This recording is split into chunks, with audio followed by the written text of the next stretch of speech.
Today is Parish Council elections in Jamaica. Peetah Morgan from Morgan Heritage is dead, while Reggae Girls were beaten 5-1. This is Undiluted News. Mikey Bones reporting. Both the Jamaica Labour Party and the People's National Party are neck and neck as people go to the polls today. Nara perfectly described the 1% point lead held by the Jamaica Labour Party, who have been leading by the same 1% in the political poll since late last year. In the latest RGR Dunn Anderson poll, 24% of those surveyed said that they would be voting for the ruling party and 23% for the People's National Party. Noticeable higher is the 26% who will not be voting and the same number who are unsure if they will be doing so. And if the polls hold true, it will be a nail-biting finish in the race to secure local governance. Of the 228 divisions, the GLP holds 130 currently, and the PNP holds 98, plus the Portmore Municipal Corporation. Meanwhile, residents of St. Mary are being advised to expect more economic activity following Saturday's maiden American Eagles flight at Ian Fleming's International Airport in Boscobel. The non-stop flight from Miami International Airport arrived just after 12 p.m. carrying 71 persons. Saturday's trip comes months after the U.S. airline had to postpone plans to fly to the Ian Fleming's International Airport owing to safety and dependable concerns. The airport's authority of Jamaica claims it has subsequently remedied the problem, including erecting a new terminal building and adding more navigation systems. Transport Minister Darrell Vass anticipates enormous economic benefits from the airport functioning, claiming that it would become the gateway to 8,000 hotel rooms and villas. And as a result, he stated every resident of St. Mary, St. Anne and Portland will benefit greatly from this investment. James Brumfield, a 53-year-old construction worker from Whitehall District, Negril in Westmoreland, has been charged with sexual assault following an incident at his residence on December 30. He was charged with rape, assault causing actual bodily harm, and malicious destruction of property. And according to the Savlamar Criminal Investigations Branch, the complainant was sleeping at 5 a.m. when Brumfield awakened her and requested sex. The woman refused, so Brumfield cut and removed her garments before punching her numerous times. He then reportedly restrained her and sexually assaulted her. On Tuesday, February 20, Brumfield was detained at his residence after the woman filed a report. A cab driver who was shot by police in halfway between St. Andrew on Friday morning is in hospital and under police guard. According to reports, the motorist was instructed by police to stop, but he reportedly ignored and attempted to run, hitting the officer with his vehicle in the process. And it also says that the officers pulled his service firearm and opened fire, striking the man.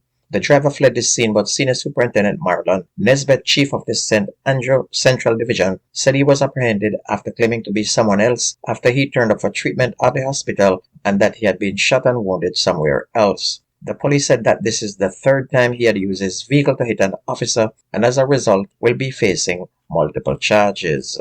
Meanwhile, Corrina Clark, an 18-year-old pregnant woman who reportedly bought a container containing a meal containing contraband items to the Constant Spring Police Station in St. Andrew last week, has been remanded in detention until March 9. And this came following a stunning twist in the case before Kingston and St. Andrew Parish Court, when Clark revealed that the meal it was intended for her child's father, who is facing a murder charge, but rather for another man being detained in jail at the same police station as her spouse. Clark, who is 6 months pregnant and has a 1-year-old kid, was charged on Monday with bringing forbidden things into a lockup and unlawful possession of property. In court, she pled not guilty. And during Clark's appearance, she informed Senior Parish Court Judge Lorraine Ann Cole Montague that she had gotten a mobile phone call from an unknown individual asking her to bring food to the lockup for another inmate. Clark insisted that she did not know the individual. The judge remanded the accused woman, describing her behavior as carefree and questioning her defense. Prior to her legal issue, the woman also spoke with a local news station, claiming that Russell is innocent of the murder charge against him, saying he was with her at the time of the murder he's charged for. And it's kinda hard carrying this part of the news without laughing. Michael Brasford, a 39-year-old delivery man from Lancaster Road in St. Andrew, has been charged with attempted murder and attempted rape following an incident in his neighborhood on Friday, February 2nd. According to the Halfway Tree Police, the woman was at home around 12:40 with Beresford, whom she had previously dated, and he apparently requested sexual favors which was not granted. He then could not deal with the no and allegedly took a knife and stabbed the victim several times across her body. She was then transported to hospital where she was admitted in serious condition. Beresford then traveled to the halfway tree police, where he allegedly confessed to the crime and was detained and then charged. On to sports, the track and field fraternity has been thrown into mourning following the sudden death of veteran track and field analyst, author, and columnist Hubert Lawrence. Lawrence is reported to have died peacefully at his home sometime on Friday. Born in 1960, the San Diego alumnus would have been 64-year-old this year. The veteran columnist, who is considered the encyclopedia of Jamaica track and field, has been a staple in TVJ's track and field coverage of the Olympics, World Championship, and other regional and local meets. He was also a columnist with The Gleaner. And prior to Friday's night's shocking news, Lawrence was due to be a member of TVJ's coverage during Saturday's staging of the Gibson Makuk Relays. And he has written and co-authored books to include Champs 100 in 2010, The Power and Glory, Jamaica in World Athletics from World War II to the Diamond League era in 2012, as well as 50 Days of Fire in 2022. Likewise, the local entertainment fraternity has been plunged into mourning as well, following news that Peetah Morgan, the lead singer for Grammy Award-winning reggae group Morgan Heritage, has died. The 46-year-old singer's death was announced by the band on their official Instagram page on Sunday without a cause of death being stated. Morgan Heritage initially comprised Peetah Morgan, Una Morgan, Roy Grams Morgan, Nakuma Lukes Morgan, and Mojo Morgan. They are renowned for reggae classics such as Down by the River, She's Still Loving Me, and Don't Have It Dread to Be a Rasta. And as was expected, the Reggae Girls were beaten 5-1 in the opening game of their two-match friendliest series against Chile at the Juan Duran Stadium on Friday.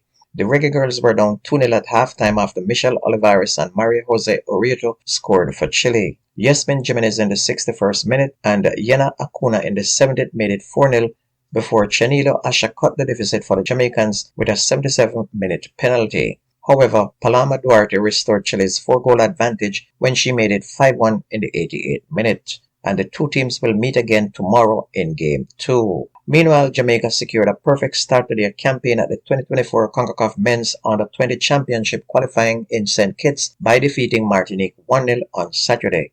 Rohan Blake netted the only goal for the Reggae Boys in the Group F fixture at the St. Kitts Technical Center, securing 3 points with his 67th minute strike. And Jamaica will next play Grenada this evening, followed by a final group fixture against Bermuda on Wednesday. In the other group match, Bermuda defeated Grenada 2-1. Meanwhile, even though Cavaliers did not play yesterday, they still remain in the top position in the Premier League, but I will be bringing the Premier League results tomorrow. And don't forget that the best news and sports takes place on this station. If you ever miss the news, please go to YouTube, type in Jamerican Undiluted News, listen, like, share, and subscribe to keep it going. And that's news and sports. My name is Mikey Bones. I gone.